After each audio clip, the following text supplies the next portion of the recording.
안녕하세요. 비욘쌤 에이미입니다.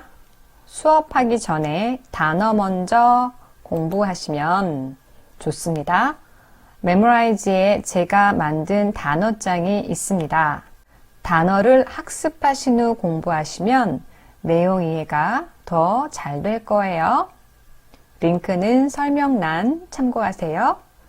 여러분의 합격을 응원합니다. 파이팅!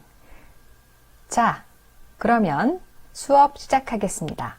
대한민국 귀하 면접심사 제도와 생활 예상 문제 풀이 시작하겠습니다.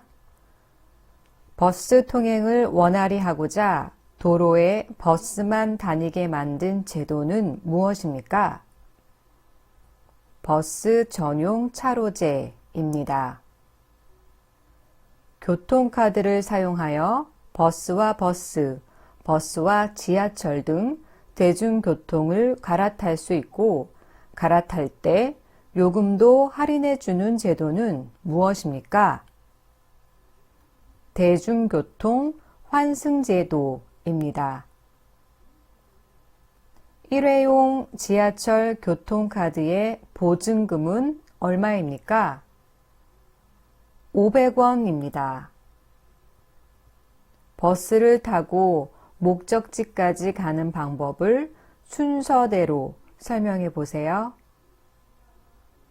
타야 할 버스 번호를 확인하고 앞문으로 승차하여 요금을 냅니다. 내릴 곳에서 미리 벨을 누르고 버스가 완전히 멈추면 뒷문으로 내립니다. 교통약자를 설명해 보세요. 고령자, 장애인, 임산부, 영유아를 동반한 사람, 어린이 등 이동에 불편함이 있는 사람들입니다.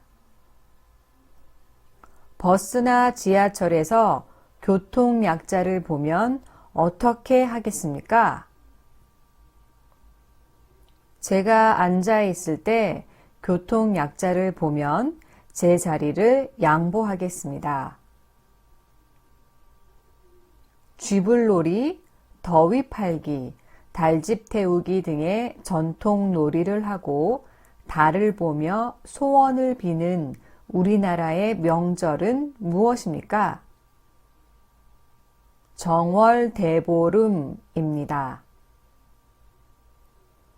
버스나 지하철과 같은 대중교통을 탈 때 음식물을 들고 타는 것은 어떤 행동입니까? 옳지 않은 행동입니다. 이런 행동은 다른 사람들에게 불편을 줄 수 있기 때문입니다. 자동차를 운전할 때 꼭 지켜야 하는 것은 무엇입니까? 자동차를 운전할 때에는 제한 속도를 지키고 반드시 안전띠를 착용하여 안전하게 운전해야 합니다. 1906년에 개통되었으나 남북 분단으로 운행이 중단되었다가 2003년에 군사분계선에서 연결식이 열린 서울과 신의주를 연결하는 철도는 무엇입니까? 경의선입니다. 우리나라 최초의 철도는 무엇입니까? 경인선입니다. 우리나라에서 가장 긴 고속도로는 무엇입니까? 경부고속도로입니다. 서울의 지하철은 몇 호선까지 있습니까? 9호선까지 있습니다. 길을 건널 때 횡단보도의 신호등이 무슨 색일 때 건너가야 합니까? 초록색일 때 건너가야 합니다. 파란색일 때 건너가야 합니다. 당신이 직접 차를 운전해서 모임을 갔는데 술을 마시게 됐습니다. 이럴 때 어떻게 집에 돌아가겠습니까? 버스, 택시, 지하철, 대중교통을 이용하거나 대리운전을 이용해야 합니다. 운전할 때 신호등의 불이 빨간색으로 바뀌면 어떻게 해야 합니까? 차를 멈춰야 합니다. 당신이 차를 운전하는데 갑자기 차 앞으로 뛰어든 사람을 치었습니다. 차에서 내려서 보니 그 사람은 길에 쓰러져 있고 주변에 사람들이 없습니다. 이런 경우 어떻게 해야 합니까? 먼저 경찰에 신고한 후 119로 연락하여 다친 사람을 병원으로 옮겨야 합니다. 길을 걸을 때 오른쪽과 왼쪽 중 어느 쪽으로 걸어야 합니까? 오른쪽으로 걸어야 합니다. 우측 통행해야 합니다. 아파트와 같은 공동주택에 거주할 때 주의해야 할 행동은 무엇입니까? 시끄러운 소음이 나지 않도록 조심해야 합니다. 특히 밤늦게 큰 소리로 TV를 보거나 피아노를 치거나 청소기를 돌리거나 집안에서 뛰지 말아야 합니다. 늦은 밤에 집에서 친구들과 음악을 크게 틀고 파티를 하고 있습니다. 이것은 옳은 행동입니까? 옳지 않습니다. 늦은 밤의 소음은 이웃 주민들에게 불편함을 주기 때문입니다. 걸어가고 있는데 무거운 짐을 들고 가는 노인이 보입니다. 당신은 어떻게 하겠습니까? 노인에게 다가가서 도와드릴까요? 라고 물어본 후 짐을 들어서 도와드립니다. 다른 사람을 속이거나 가짜 약품, 마약 같은 것을 판매하여 돈을 버는 것은 옳은 행동입니까? 옳지 않습니다. 그런 행동은 범죄 행위입니다. 영화나 노래를 불법적으로 다운로드해서 사용하는 것은 옳습니까? 옳지 않습니다. 그런 행동은 범죄 행위입니다.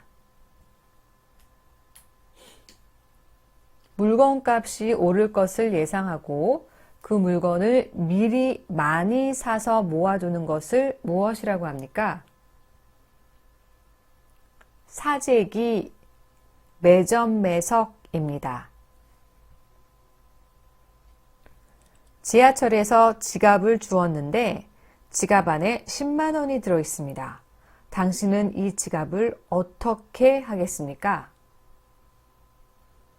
가까운 경찰서나 지하철 유실물 센터에 가져다 줍니다. 지갑 속에 주인의 연락처가 있다면 주인에게 연락하여 돌려주겠습니다. 쓰레기를 종류별로 분리하지 않고 쓰레기 봉투에 한꺼번에 담아 버려도 됩니까? 안 됩니다. 쓰레기는 종류별로 분리해서 버려야 합니다. 친구들과 바닷가 해변에 놀러 갔다가 생긴 쓰레기를 어떻게 해야 합니까? 주변에 쓰레기통이 있으면 거기에 버립니다. 만일 쓰레기통이 없다면 집으로 가져와야 합니다. 가정에서 일반 쓰레기를 버릴 때 무슨 봉투를 사용해야 합니까?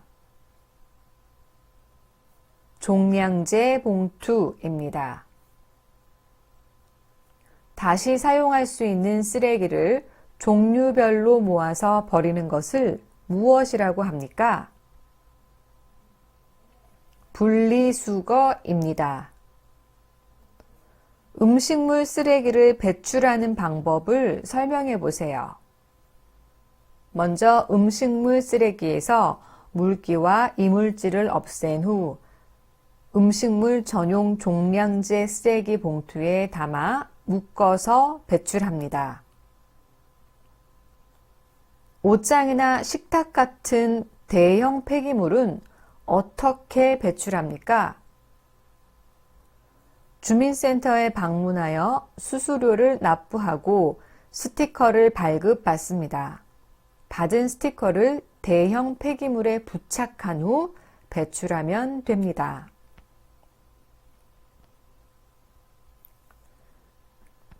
재활용품으로 분리 배출할 수 있는 것은 무엇입니까? 종이류, 병류, 캔류, 플라스틱, 고철류 등이 있습니다. 만 3세부터 초등학교 취학 전까지 아동을 보호하고 교육하는 기관은 무엇입니까? 유치원입니다. 대한민국의 교육과정을 순서대로 설명해 보세요. 초등학교, 중학교, 고등학교, 대학교입니다. 대한민국 국민은 의무교육을 받아야 합니다. 국민이 반드시 받아야 하는 의무교육기간은 몇 년입니까? 9년입니다. 초등학교 6년, 중학교 3년, 9년입니다. 대학에 진학하기 위해 치러야 하는 시험은 무엇입니까? 대학 수학 능력 시험입니다. 대한민국 국민은 어디에서 여권을 만듭니까? 구청, 시청 또는 도청입니다. 개인의 성명, 생년월일 등의 정보와 가족 관계에 관한 사항 등이 기록된 공문서는 무엇입니까? 가족관계 등록부입니다. 공공시설은 무엇입니까? 공공시설은 국가나 지방자치단체가 만든 것으로 여러 사람이 함께 이용하는 시설입니다. 국민들의 생활을 편리하도록 도와주는 시설입니다.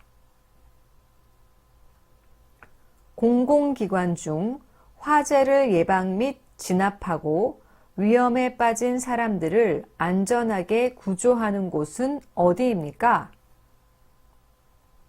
소방서입니다. 우리나라의 날씨를 분석 및 예측하여 날씨를 미리 알려주는 곳은 어디입니까? 기상청입니다. 화재가 나면 어디에 신고해야 합니까? 소방서에 신고합니다. 119에 신고합니다. 집에 도둑이 들었을 때 어디에 신고해야 합니까? 112입니다. 수돗물이 나오지 않을 때 어디로 신고 전화를 해야 합니까? 110입니다. 학교에 간 아이가 집에 돌아올 시간이 지났는데 오지 않고 연락이 되지 않아 아이를 찾을 수가 없을 때 어디에 연락해야 합니까? 경찰서에 신고합니다. 112에 신고합니다. 경찰의 도움을 받기 위해서는 어떻게 해야 합니까? 경찰서를 직접 찾아가거나 112로 전화 신고를 하면 경찰의 도움을 받을 수 있습니다. 계약서가 무엇입니까? 계약서는 나와 상대방이 만든 약속을 확인해 주는 문서입니다. 돈을 빌려주거나 빌릴 때 작성하는 계약서의 이름은 무엇입니까? 차용증입니다. 친구가 돈을 빌려달라고 할 때 주의해야 할 점은 무엇입니까? 친한 친구이더라도 돈 거래를 할 때에는 계약서를 남겨야 합니다. 차용증에 들어가야 할 내용은 무엇입니까? 차용증에는 돈을 빌리는 사람과 빌려주는 사람의 이름, 서명, 빌린 돈의 액수, 이자, 돈을 갚을 날짜 등을 적어야 합니다. 혹시 질문이 있으시면 댓글에 남겨주세요. 그리고 도움이 됐다면 좋아요, 댓글, 공유, 그리고 구독해주세요. 감사합니다. 안녕히 계세요. 바이.